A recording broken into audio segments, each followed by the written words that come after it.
Hello, and welcome to The Art Will Not Be Changing, the Fugitive Poem Show. I'm your host, Christian De Matteo. We have, I think, a great show tonight, but our guest hasn't shown up yet. Luckily, I worry about nothing because I drink beer. A little Killian's Irish Red, still a little bit of stuff left over from the St. Patty's holiday. I am putting in the chat right now the link to the project that we will hopefully be talking about today. Delightful.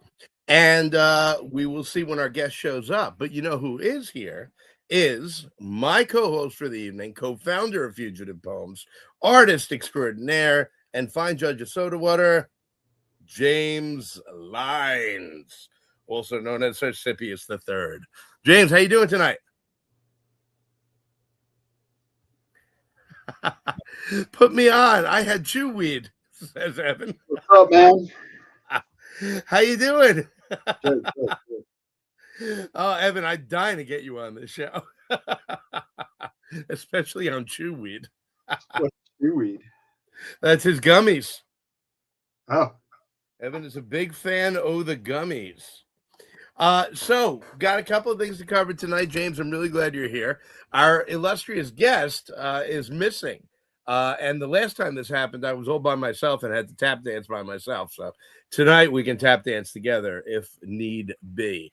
Folks, if you are watching this live, and I know you are, Evan says, James, what's up, dude? all you got to do is go to Let's Fugitive. get Evan on and let's interview him. Yeah, we should send him away. If you all you gotta do is go to fugitivepoems.com and you can get your copy of Blood Valkyrie in Vegas or River, two absolutely batshit comics, and kind of like what we're planning on talking about tonight, the kind of stuff that the mainstream companies are not making. If you order them right now during this live event, we will send you, speaking of Evan Knapp, the sticker that Evan made, which is badass. It's from James Line's beautiful ICU painting, and I will send it to you with your stuff. You can also get Containment Breach Volume 3 if 172 pages of wildness is more your speed. So please feel free to order, and I will ship it out tomorrow. James, how are you doing today, dude? Good. Just trying to log into the comments. Very good. So one of the things I wanted to bring up, my boy was homesick today. So we finally got together and sitting down and reading this. And if Phil joins us tonight, there may be a bit of crapping on the mainstream comic companies. But Marvel knocked the hell out of this book. Predator vs. Wolverine. Finally sat down and read the whole thing, and I recommend it highly. Bloody, exciting, and a really good plot line. Definitely something. I got it like a year ago and just got around to reading it.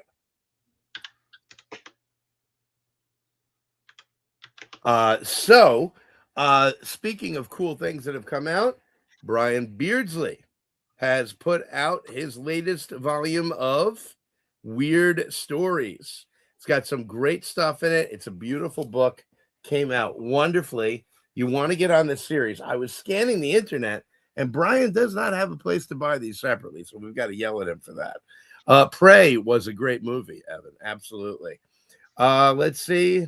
Is it as good as The Predator? Nothing, Evan, is as good as The Predator. Where the hell is Mark Capitelli, also known as Chad Potatelli? He is, I think, going to be in the comments tonight. Chewy says Tom, and James says Boner. Good old Tom Lynett in the chat. So what we're going to talk about tonight is Phil RUSSERTT's new comic, and let me share screen on this, called Poppa, and hopefully he will be here to hump it himself, but I definitely want to give this a solid look for you guys. James, have you seen this yet? No, he kickstarted that already, right? Oh, we're here to talk about Poppa Chapter 2. Oh, okay. So if you go to the link I just put in the chat and get on the what's it called? Get on the followers so you're alerted when this thing comes live. This is a killer series. Let's see. We got, hey, where are the dancing girls? Mark said if we like and subscribe, there'd be dancing girls. Damn, false advertising. Dude, I'm not in the dancing girls part of the show yet, but I am the dancing girls. So, Claudio, it is coming. And we got the link right there. And Tom Lynott, James, you do care. So, folks, this is Poppa. What I'd like to show you is the Kickstarter for his first one. This is a great, great book. The premise is that a grandfather who is sort of at odds with his son, but living with them, is taking the daughter out, the granddaughter out for ice cream, and she gets kidnapped. Some wild shit goes down in that first issue, and he's got to do something about it. And he's got some crazy Vietnam military training. It's a really, really cool story. Let's see what Evan said. Patelli is a bot now, apparently. Yeah, I don't know where he is. Where is good old Mark Capitelowitz? So that's what we're going to be focusing on tonight if Phil shows up. But I actually wanted to talk to James a little bit about the project we're working on next.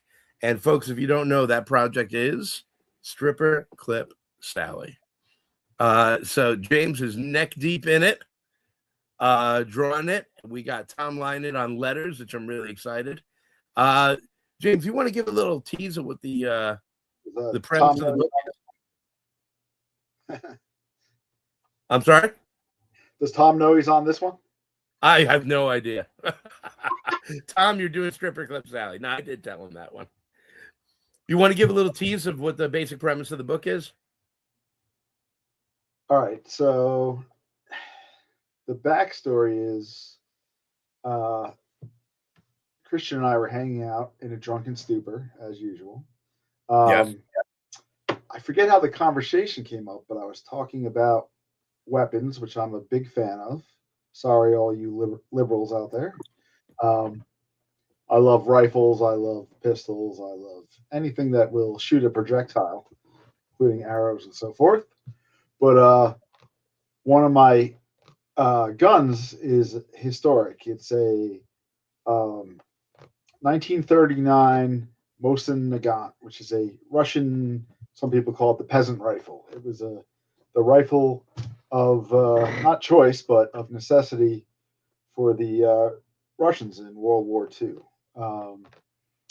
And somehow I think I was telling Christian how it loaded and that it uses a stripper clip. And as soon as I said stripper clip, Christian's narrow brain took over and immediately fixated on stripper clip. And I think about 5 minutes later, we had stripper clip Sally as an idea. Because a Mosin Nagant is a bolt action rifle. It's not very good for high action scenes. So I switched the rifle over to an SKS, which also uses a stripper clip. But it's basically a very it's kind of like a sexy Men in Black, I guess you could call it. Stripper clip is this girl who grows up with her father, who's a sort of prepper or survivalist or whatever. She gains a lot of knowledge from him and ends up on these crazy adventures, of which we're just working on the first one, although Christian has a bunch of issues, of course. I have the whole arc written. I mean, what happens is that COVID hits, and her survivalist father decides that this is the beginning of a government conspiracy to wipe people out. And he takes her, he wants her to go into a bunker with him. And she refuses, closes the bunker on him, and at 14 has to start living her life on her own. And this leads her to make a lot of different choices. She's smart as hell, but she learns to fight. Her father had already told her how to handle weapons, but she kind of makes a life on her own. And then some shit goes down with aliens. And this is where Stripper Clip comes into her glory. We got some questions in here. Can we see some of the art? Claudia wants to know. Evan says, not for nothing, but I wish they'd bring the fluorescent tube cannons back. Sexy Man in Black. I thought they called that Men in Black. Rawr. Leave it to capitalists to bring the gay angle into it. So what we're doing here is we've got this premise of these aliens who got their directions wrong and invade this small Kansas town when they thought they were going to Manhattan. It is meant to be funny. It's meant to be fun. It is super violent, but it's also a good time, just a silly good time. And James has been neck deep in it. Would you be willing, James, to show what you showed me the other night? I certainly would. So I have the ink on my wall here, but I will show the colorized version too. But Manhattan, Kansas. I've been there. I believe it, Tom. There's very little you could say you've done that I wouldn't believe. So this is Mr. Flip. So this was a piece that an action piece I did. We are trying to collaborate with cosplayers out there. So if you are a cosplayer or know someone who does cosplay, we are trying to interact or make deals with them and possibly get them into our books, because in each issue, Sally is a professional stripper, so she'll be doing some sort of striptease act in every issue. So we're trying to get some cosplayers involved. Let me pull up the. Bada bing! There's our empowered heroine. That's right. Mark also says Tommy Lee Jones gets a pass. I can't even joke about it without working. Kat says we went to Kat's Delicatessen in Manhattan, Kansas. Something like that. What did I do here? I gave James the whole screen. Let me take it back there. Well, it reminds me a bit of Frank Miller's Sin City. Great artwork, Claudia says. Absolutely. And folks, while we're talking here, since our focus for the evening hasn't shown up, let's focus on you as well. If you got anything going on that you'd like spotlit, throw it in the chat and we'll talk about it a little bit. Anyone's got any cool indie projects? One of the things about Phil Russert, who's our guest tonight, is that he's running, Philbo Distribution. And he's getting indie comics out into comic shops. And we're looking to promote more people to get involved in that and help really give an adrenaline shot to the heart of the comic industry, because things absolutely, they need to get less passe, less repetitive, same crap over and over again. And indie comics is where it's at. Kat says, I have shoulder pain. Well, we can certainly talk about that as well. Let's see, Wrong Manhattan. All right, let's see. You got let's add this to the stage. And there is the latest version of it that James has been working on. Bubblegum baby. Yeah, absolutely. Claudio says, I got 2 pages left on She Summoned Stars. Hopefully get it done next week. Claudio and I are working on a comic called She Summoned Stars, and he is just absolutely killing it. And we're at the climax, and I cannot wait to see what he's doing with it. James, I cut you off. What did you say there? I said bubblegum and ACP, 45 ACP.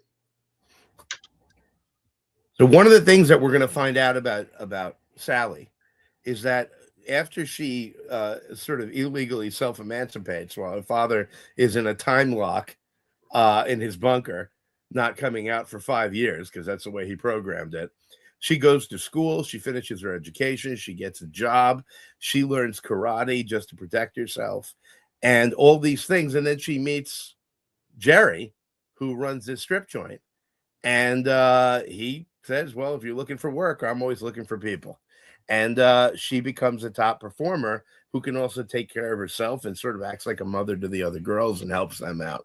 So she is well able to take care of herself. And when one night this alien invasion begins in the club during a dance act, she's the only one who really has a clue how to even attempt to survive the situation. So I got some real works in progress here, some inks. I do work on a lot of layers, so you can see sort of the background through some of the characters. Without giving too much away, this is Jerry.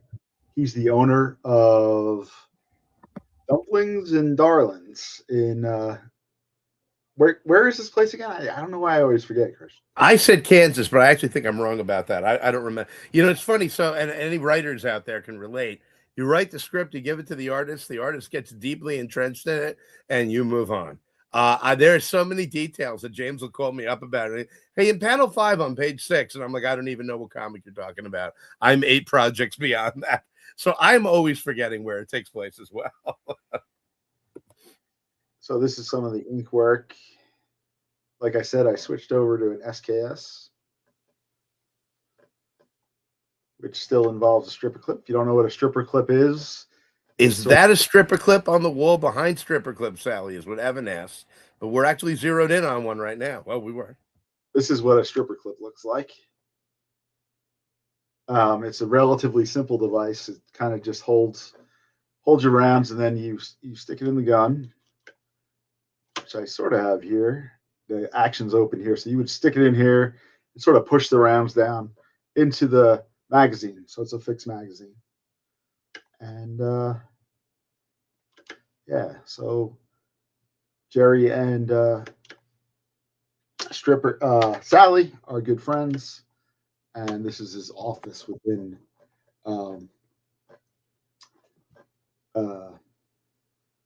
Dumplings. Dumplings and Darlings. Dumplings and Darlings is the name of the strip joint. Yeah, beautiful. This is coming along absolutely gorgeous. I love that shot of her sighting down the rifle. And he's got in the back of this strip club, he's got this little armory. And she's a woman who grew up in a way where she's going to know how to handle that. And that's all going to come into play as the storyline moves forward. There's some really cool side characters in this story. Lots of great, really unique individuals that are paired together by being the few survivors of this instigating incident. Man, I've got the first 7 issues arced out, written out, and it goes in some absolutely wild directions. So we've got that going on, and James is hard at work on that, which I'm very, very excited about. Tom says, I freaking love this, James. Tom is in. Very cool. So while we're talking about upcoming projects, let me give you guys a look at a couple of the things that we've had going on. I'm really excited about some of the content that's been on this show in the last couple of weeks. Is doing great. And the Elf with No Name that was Jeff Schiller was on last week. It finished with 198 backers, $5,576. And we were his last day on the campaign. He was on our show. We also had on the Dreamlands anthology, which Tom Lynett is in, and they're doing great. They have funded 135 backers, 5,673. And it was really cool because they got a bunch of backers while they were on the show as well. Tom has got some beautiful, beautiful work in that one. Hang on. Does the t-shirt say Minor Threats like the comic? Claudio says. It is Minor Threat like the band. Yeah, that's I'm not familiar with the comic, but it's a favorite punk band of mine. I only had a couple albums, but they're sort of way back, nested in the 80s, and were very influential on the punk movement. Yeah. And Evan also says that he loves it, loves the work on Stripper Clip. So we've got the Dreamlands anthology, which is doing terrific. They came on the show. Look at that cover. Look at that cover. Absolutely beautiful. They came on the show and they got a bunch. Tom says not Fugazi. Oh, yeah, that's another one. Yeah. So we were psyched to have the Dreamlands on, and they're doing great. And then I also want to show you another one we had on the week before, Blood Coven Moon Magic, which skyrocketed their $2,600 goal. They got 5,454, 132 backers, and this book is absolutely flying. They've got, let's see, 8 days to go if you want to get in on this. Tom Lynott is on that one as well. Evan says, punk is my gunk. And Tom, wait. Mark said, I got mines. Yeah, and I believe that's for the Dreamlands and Blood Coven. So one of the things I want to talk about, we got a gentleman who we love. I hope he's okay. Not able to make the show tonight, but you get on the show, and we've been getting people backing other projects. I'm really, really proud of that. So let me ask you a question, James. You get one of my scripts. Let's say it's Blood Valkyrie. I'm sorry, Stripper Clip Sally. You get one of my scripts. How, as an artist, how do you approach even getting started on it? Well, obviously, a read through. As I'm reading through, I'll take notes. I like to, I don't know what I call it, spontaneously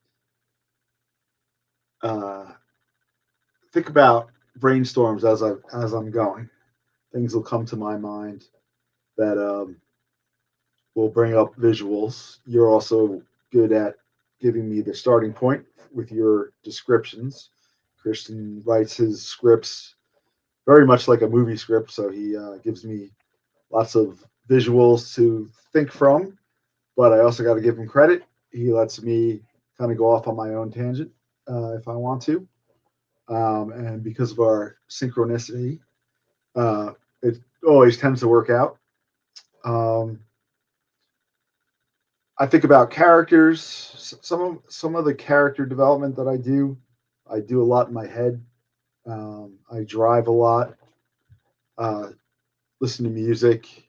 So when my mind is kind of at ease, I tend to think about what a person might look like, their reason for being, the life that they led. All that kind of stuff makes up for a good character. Sometimes I might make a character sheet where I ask all kind of questions about a character and then fill them out. Sometimes even sort of unrelated questions can help to develop a character.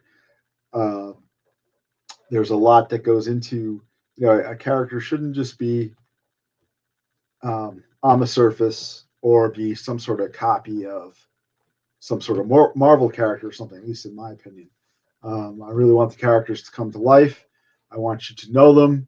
I want you to relate to them and, hopefully fall in love with them or hate them or whatever the point of the character is supposed to be. Or fall in love with someone you're supposed to hate. We like those complex characters that you can see their motivations. Absolutely. James does. It's so much fun because I write the script. And as we've talked about numerous times on this show, I am a pantser. I just write whatever comes into my head and let it expand. So I write the script and then I edit it and I try and give a good amount of characterization via the dialogue rather than explaining who the character is in the narrative of the script. I want you to get to know him through the dialogue. And I find that James really connects with that. And I love that you develop them in your subconscious and conscious mind while you're driving around. Any other artists out there? How do you have a similar process? Do you try and add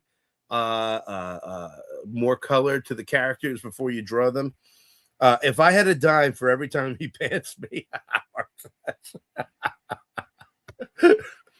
that'd be a lot of dimes. One of the cool things is that James then comes back to me with character designs and layouts, and we get to go back and forth and figure out how the character is going to move through space. Pants, thanks, spell check. So, like, for example, when we worked, I'm sorry. I thought you were his tailor at first. When we worked on River. So River is available on fugitivepoems.com. And by the way, if you order it, not only will you get the sticker Evan made, but I'll throw in one of these amazing parental advisory stickers, which you should have on everything that you own. when we made this, the story of a drug dealer gets his hands on a time machine, and the 5 absolutely clueless Pennsylvania cops are trying to stop him, though they don't even know what they're trying to stop. All about that inseam. So we had a bad guy in here who I wrote in pretty broad strokes. His name is Ruiz, actually, as our friend always reminds us. And I had a kind of wild idea for his outfit. And then, James, how did you develop? You developed a whole physical look for him. How did you go about getting there? Which one? Well, the one in issue 1 that we lovingly call Fat Ruiz. Oh, okay. So Ruiz starts off. You see him first on his ID, and he's a kind of good-looking Hispanic kid, maybe 21 years old. Got the not the modern look, but kind of the shaggy, kind of shaggy hair. Good-looking, good-looking sort of kid, and he gets taken out, and then we have, because of the nature of the story of River, where we have this kind of twisted up time travel sequence, he actually appears later on in the story, maybe 30 years in the future, and let's just say that he's enjoyed his pulled pork and other, didn't eat many vegetables, so he comes out of the time machine and he's like this enormously corpulent bastard. I don't know where I came up with the idea, but I just really like the idea that you saw him first as this kind of good looking 20-year-old. And then, as you get older, you start to see this a lot. Some of your friends will come back and you're like, you don't recognize them. Christian likes to say he looks like the person that ate his 18-year-old self. So this guy's like just, he's probably about 500 pounds, but he still carries himself well. And I'm not sure what I came up with the idea, but I really wanted to make him make sure he looked as silly as the kind of person he is, despite having this sophisticated time machine and so forth. He's kind of just stepped into it by mistake. And throughout the story, this is issue 1. We got five issues coming out. He sort of ruins the whole space-time continuum and shreds the very, very fabric of space-time, but not as this sort of evil, smart person like a Lex Luthor. He's more like he's just kind of stumbling through it and doing stupid things, stupid narcissistic things that sort of ruin the world around him. So I thought the fat person would be great, and he actually comes back as a dipshit, as Mark says, and he comes back later as this sort of, once again, a well sculpted god. But for this particular iteration, he's had a lot of pork products and hamburgers. It's really my story, ultimately. If I had a time machine, it could travel. I think Christian will go back in time to taste different meals. Wherever I wanted, whenever I wanted. Yeah. Oh man, pulled pork sounds exactly like what I'd like right now. Claudio jumped in here and he said, I have to do character designs before I do pencils. I need to know how the character looks like, so I know how they move for the story. Then I do thumbnails and play with the layouts. James, what do you think of that concept of knowing how they move for the story? Mark says, that sounds amazing. That's definitely. I don't know what he means. If he means character-driven movement or physical movement. I took it as physical. Yeah, I think one of the things that's important is weighting a character, making sure it's the character seems like he or she is involved in the scene and not floating around in it. I think that's very important. I also like to think about how he or she interacts in the scene and with other characters. I think a good character also has some flaws. Um, just like a real person, not everyone is the perfect character. Some people can have uh, certain disabilities, mental or physical, not profound, but something that kind of gives them quirks and gives them interest within the scene. I've always wondered what it's like to live with flaws. I don't know how you people do it. It sounds exhausting, frankly. Yeah. So character work, and Claudio, I'd love to hear your thoughts on this as well. Character work is really important to the art. James just talked about giving it gravity, and it's funny because I've seen comics where that's so literally true. Pardon me, where it looks like the character is actually not connected to the ground that's been drawn beneath them, like there's stickers on top of the drawing. Mm. How do you ascribe weight to a two-dimensional drawing? We watch you and learn. Thank you, Mark, and how you deal with your flaws. Well, one of the things that's a good trick for that, who taught me that? I think the most excellent art teacher I ever had was her name. What the hell was her name? I had her at Savannah College of Art and Design. I'm blanking on her name, but one of the things that you can do for weight is to picture your character's spine, how it moves through the scene, and then if you could extend the spine down to the ground, it gives you a good idea of where the center of mass is, right? So, just like one of the things that's exciting about, let's say, martial arts or something, is someone who masters their balance and so forth can keep that center of gravity at extremes, left or right, or jumping in the air. They're still grounded and knowing where they're at, or maybe like an acrobat. I'm always amazed how the acrobats can spin through the air and so forth, and then land a perfect landing because they always know exactly where their center of mass is. So one of the tricks that you can do is you can figure out where the person, or even a humanoid, doesn't have to be a human, where their spine is, and then kind of just extend it down to where you think the ground plane is, and then just make sure the weight is over that. So if your feet are like this and you're over here, you're going to have more weight on this leg than this leg, right? Or if you're an acrobatic, you got one foot in the air or something, that the leg on the ground is supporting the most weight.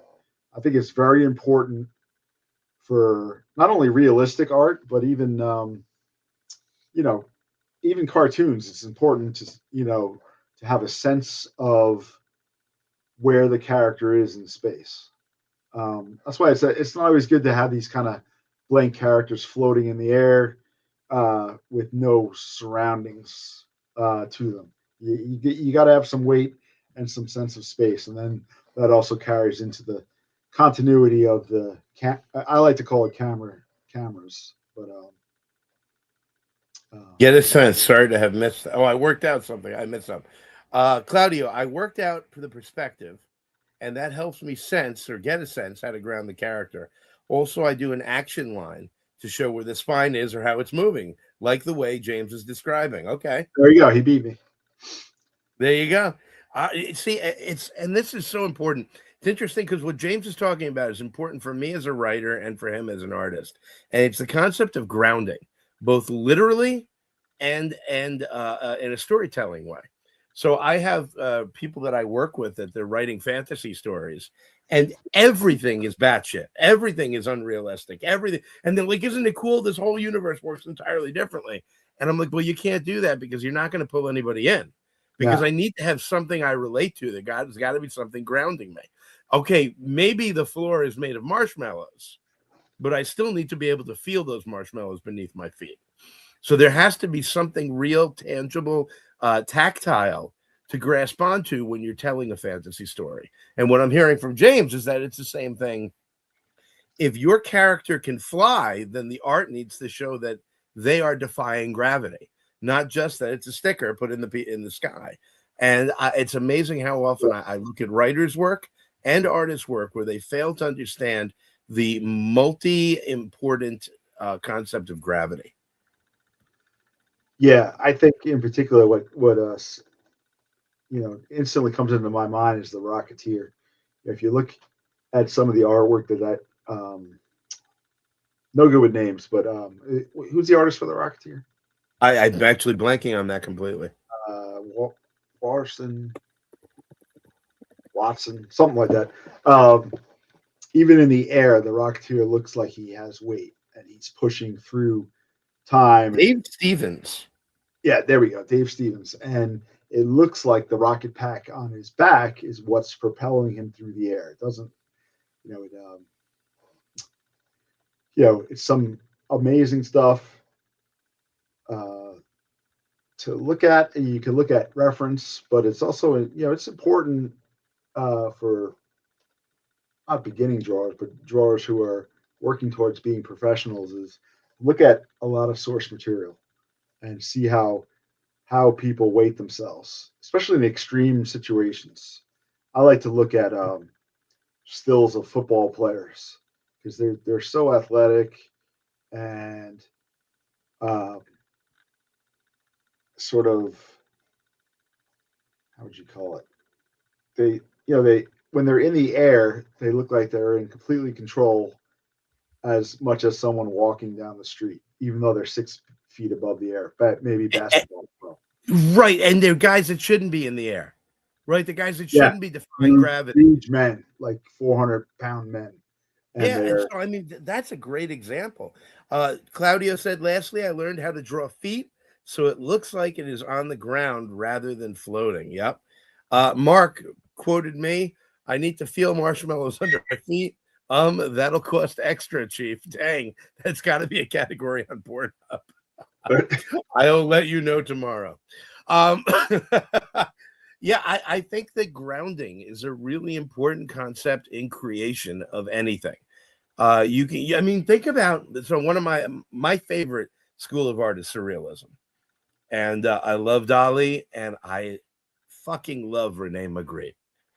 And when there's an apple floating in front of a guy's face, to use a more common example, picture the guy and there's just an apple in front of his face. You can feel the weight of that apple. The fact that it's floating there is something. You can see the roundness. You can see the sheen on the peel. It's not just a wacky drawing. This guy's face is blocked by an apple. No, why? Why is that apple hanging there in front of his face? And it brings up all the surreal questions because in its surreality, it's real. Each item is real. What's surreal is that they've been put together. And to me, when I write, I think about this all the time. How can I come up with this absolutely wild idea? The aliens are, I'm just going to say, vegetable based in Stripper Clip Sally. And that's actually not entirely accurate, but I'm going to leave it there. But my question when I was writing them was, how can I make them ridiculous, truly alien, funny, and also threatening? And luckily for me, I'm not alone. I got James, but I have to give him something that gives him all those factors as well, that he feels it and that he can sense it and figure out how to design them so that they look right. James, what do you think is the most challenging? What's one of the most challenging things that you've designed for Fugitive Poems?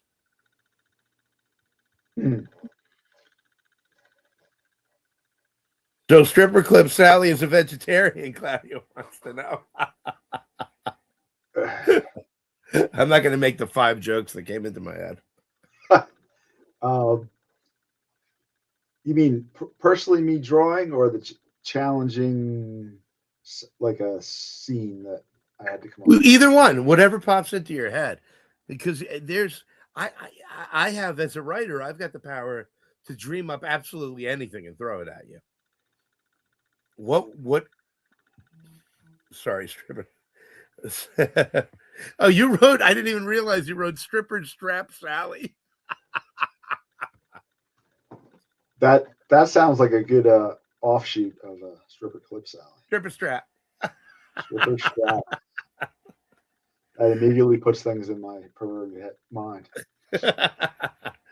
Is there anything that I've given you that you were not sure what to do with for a little while, or you immediately had an idea but knew it was going to be a new level for you? Clipper strap. I think more of the issues is kind of a thing between you and I that has happened is the sense of space. Yes. River's actually a good example of that.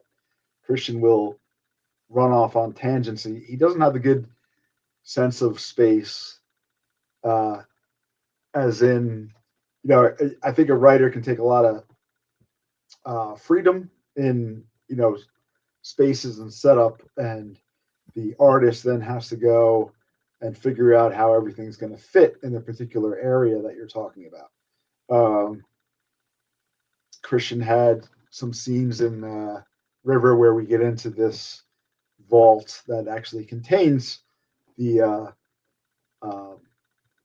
time machine, and he would just write things like, oh, then he runs down a hallway, and then he goes in here, and then he goes this way and that way and so forth. And I had to figure out what was going on in the vault and make people appear. I forget the context of it, but at one point, the way he wrote the stories actually ended up exactly back where we started. And but Christian, there's already a pile of bodies here from the last time that we had this action. He's like, what? And I was like, you actually, you drove the person right back to the front door of this vault, and there's already a bunch of dead bodies there, and he was completely surprised. So yeah, that was a huge revelation for me. I'm like, what do you mean? He made a turn, and I said he was in a new room, and James was like, right, but there's only so much space in this building, and the room that you're describing will be on top of a previously established one. I'm like, whatever, man, just make it a new room. So yeah, it doesn't work that way. It never occurred to me. I wasn't thinking about it at all. I needed them in a new space, and whammo bammo, they were in a new space. And James taught me a great deal about thinking about that. Yeah, it was something about the vault door, which you can see Christian just held it up. He had them back at the vault door, but he didn't think about how they arrived or the action that had happened there already. So I was like, all right, there's already 3 bodies there. You realize that? And so that was kind of complicated. I think I struggle most, which is a good challenge, particularly for comics. And it wasn't something that I had to deal with before when I used to just do single illustrations where it was one and done. In a comic strip, you're it's almost like managing or being a stage set director for a play or something.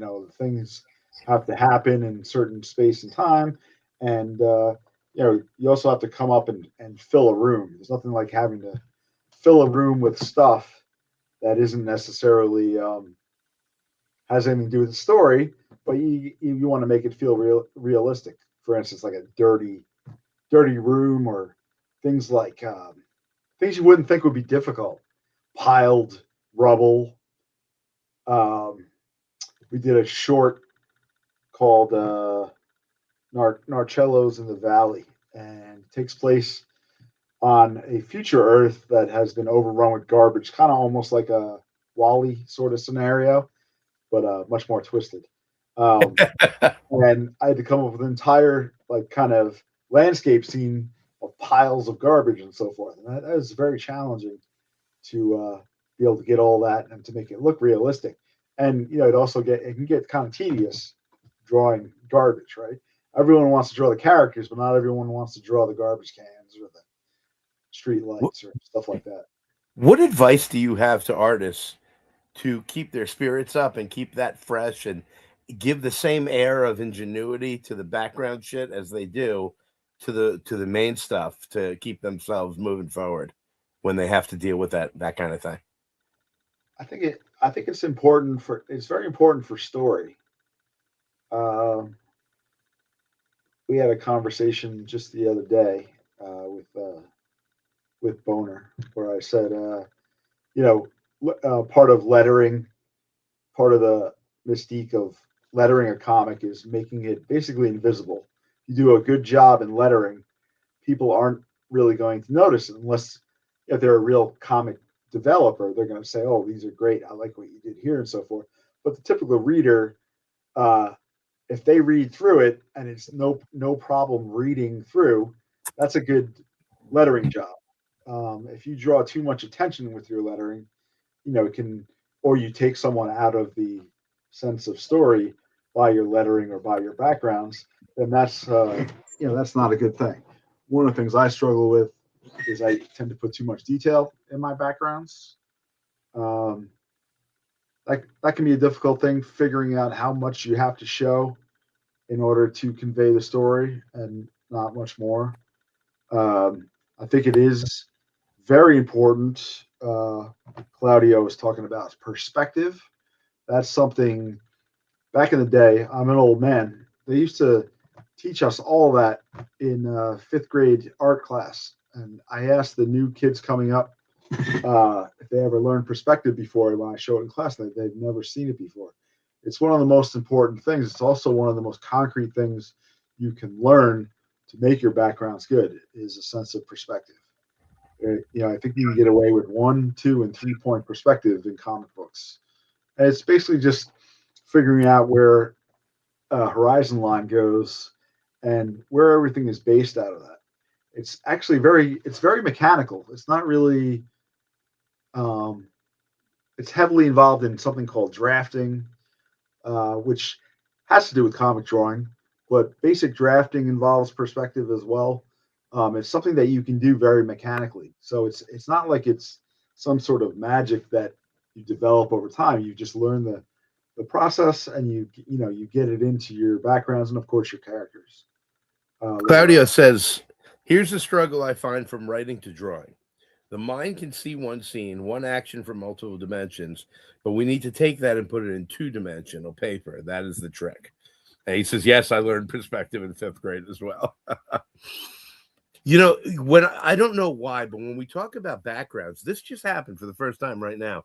I was trying to remember an artist's name that I like, and I couldn't come up with it because I'm 973 years old.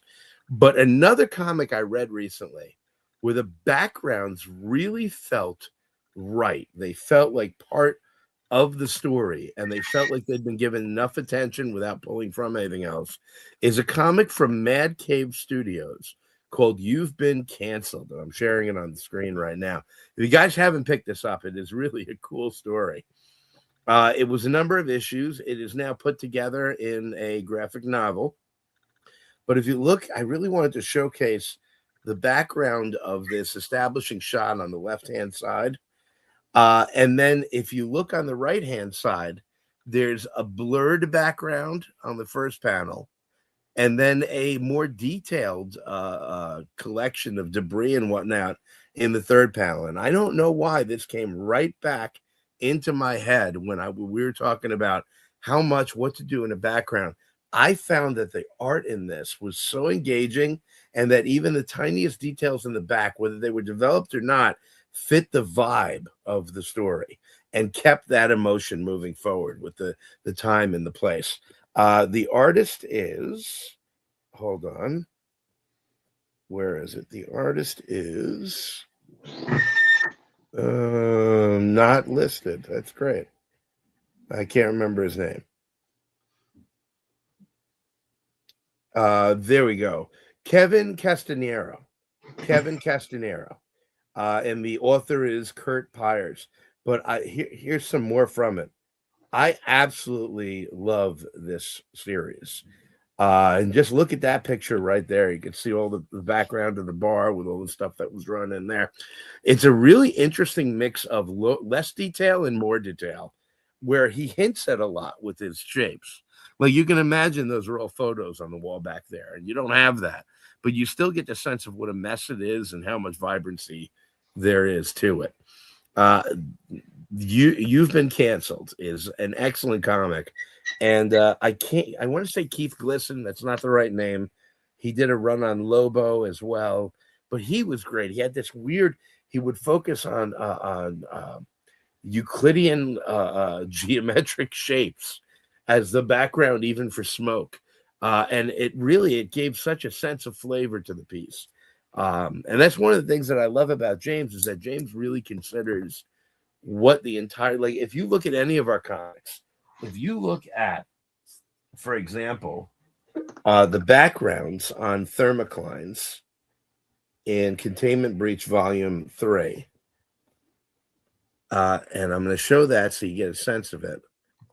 If you look at how he's done the backgrounds, what the focus of the art is, the color is really the primary focus more than the details in the background, right? And you compare that to what James did for our Nazi werewolf skinwalker story, Pervert Moon, in volume 4, Monsters, Beasts, and Bastards. You're going to see what I'm talking about, where James really zeroes in on what's needed. There's more details in the background here, whether it's the wood floor, whether it's the house, whether it's behind the characters. This is more based in the reality of the environs. It's the environment is a threat in this story more than it is in Thermoclines. James, how look at this. Absolutely amazing work here. How do you make that decision? Is it just a gut feeling about what needs to be in the background? It's kind of part of the style of the story. I tried to, because of the time frame of Pervert Moon, I tried to think about. I did a lot of research about. I believe it was Berlin that I was looking at in 1945. The background of the story is these werewolves that you see are part of the. There's a number for it. It's called a werewolf brigade. It's a real German brigade that was part of the last ditch effort of the Third Reich to keep yeah. the American soldiers out of Germany and not have their own people help them. So, folks, I just put in the chat the link where you can get Containment Breach Volume 3 with thermoclines in it. I'm sorry, James, go ahead. Yeah, that's Thermoclines, and Containment Breach 4 is the one that I'm talking about now, Pervert Moon. So I did a lot of research on what the architecture looked like at the time, particularly when we see this scene with the protagonist and